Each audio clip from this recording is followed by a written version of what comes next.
Hello everyone, my name is Adeyemi Oluwadimilade Deborah, the creator of Compass 7.0. When I wrote my work back in 2021, there were videos on almost every subject: physics, chemistry, biology, mathematics, but hardly any on geography. And the few I didn't see weren't on Nigerian geography, so basically they were of no help to me at all. So then I decided to create a channel to help students properly understand confusing topics in geography and get their sure A in their exams. So with that, let's get on to the video. Firstly, what is a map? I'm sure when most people hear the word map, they may think of a piece of paper that is showing directions to a particular place, which is not entirely wrong. Those with wild imaginations like me could think of pirates, a big X marks the spot where we can find buried treasure. And for people like me that think the map we're going to be in geography is like that, I'm sorry to tell you what you are mistaken. But even though we are not going to be looking for buried treasure in a map reading, interpreting maps is actually fun. A map is a representation of the Earth's surface as is seen from above on paper. So a map can be used to represent a large span of land, let's say the whole of Lagos, the whole of Nigeria, or the whole of Lagos on a given piece of paper. So now, like some people might have thought, a map, yes, it does show directions. And if I wanted a map for, like, let's say the whole of Lagos now, and everybody knows how big Lagos is, I can't get a paper as big as Lagos. That would be almost impossible. Even if I did, and who is going to read a map as big as Lagos? No. Instead, I can draw the whole of Lagos on a map just like just A4 sized. I can get the whole of Lagos on an A4 size map. Types of maps. In your geography textbooks or even various sources online, there are different types of maps. But I just want us to focus on three types of maps for the purpose of this video: political map, sketch map, and topographical maps. A political map. This is usually the map that will come up if you decide to search a picture of a map on Google.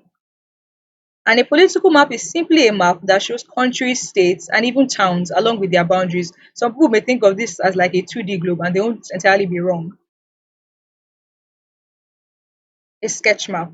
And a sketch map is exactly as the name implies, a map that is usually drawn by hand and not to scale with only a few details, like the maps you see in your human and regional geography, the theory aspect, questions 4, 5, and even 6. Now let's take a look at this question from 2016, number 4A. Draw a sketch map of Nigeria. On the map, show and name rivers Niger's Benue, the Kanji Dam, and Abuja. Now, if you take a look at the map, the Y shape represents rivers Niger and Benue. This is Abuja. And this triangle on River Niger represents the Kanji Dam, as we can see from the key. A map key makes it easier to understand a map. And then lastly, we're going to be moving to our third type of map, the topographical map. And this map is the star of map reading and is one we're going to be referring to mostly in our practical. So these are the maps you see your seniors also carrying around, those big maps that you can actually fold that look like pirate maps. Now, before I tell you what this map is, I want to explain the meaning of topography.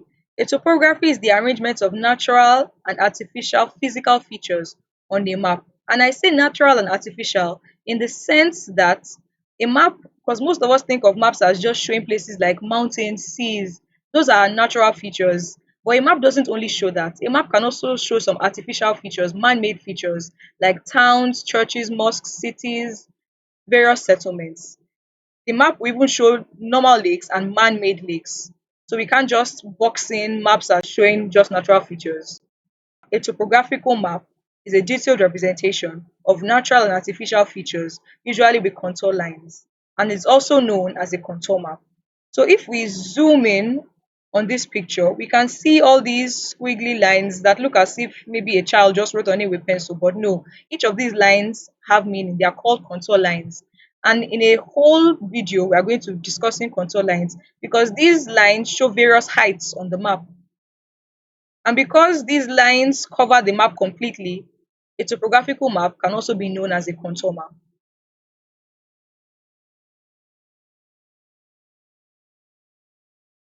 Now we're going to be looking at some maps I used in 2020. These are the maps I used for my exams in 2021 for my WAEC and NECO respectively. So let's zoom in on the map so that I can show you. So basically these lines in red you are seeing, and even these ones in like brown or so, These are called contour lines. And as you can guess, this map is a topographical maps. The topographical map. So the map you use so the map you are going to be using in your practicals are topographical maps. This was for NECO and this is for WAEC. The map for NECO are usually more colorful. They usually have this cream or yellowish color, beige, while WAEC maps are just white with brown contour lines. Color really doesn't matter.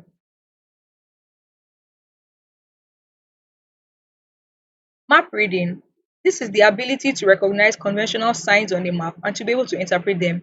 In the map I showed you before, I cropped this out of it so that we can focus on it more in detail.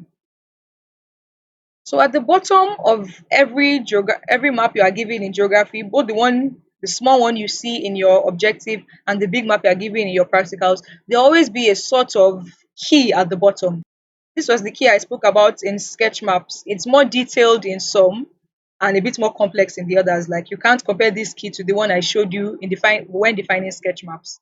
So these keys just make it easier to understand the maps as various symbols because a map is showing you a lot with such little space because we are showing a lot of information. I can have a map of the whole of Lagos now on just a single piece of paper, and the paper is not going to be the size of Lagos. But these keys make it easier. So I can just draw a symbol like a small square or a small circle, and this square could represent maybe a church. The circle can represent a school and different things like that. So this concept of map reading is very important, but it doesn't only apply to the practical section in WAEC. In your objective, you're also going to be given a map to interpret. And those of you that have taken notice, maybe by looking at your past questions, you see that the first 10 questions in your objectives involve practicals. So in the course of this lecture series, we are going to be discussing different aspects of map work, such as map scale, map reduction and enlargement, drainage patterns, and even the contour lines that I spoke about in topographical maps. And with that, we come to the end of the introductory video. In the next video, I'm going to be treating map scale, a very fundamental subtopic in fully understanding map work. So please stay tuned.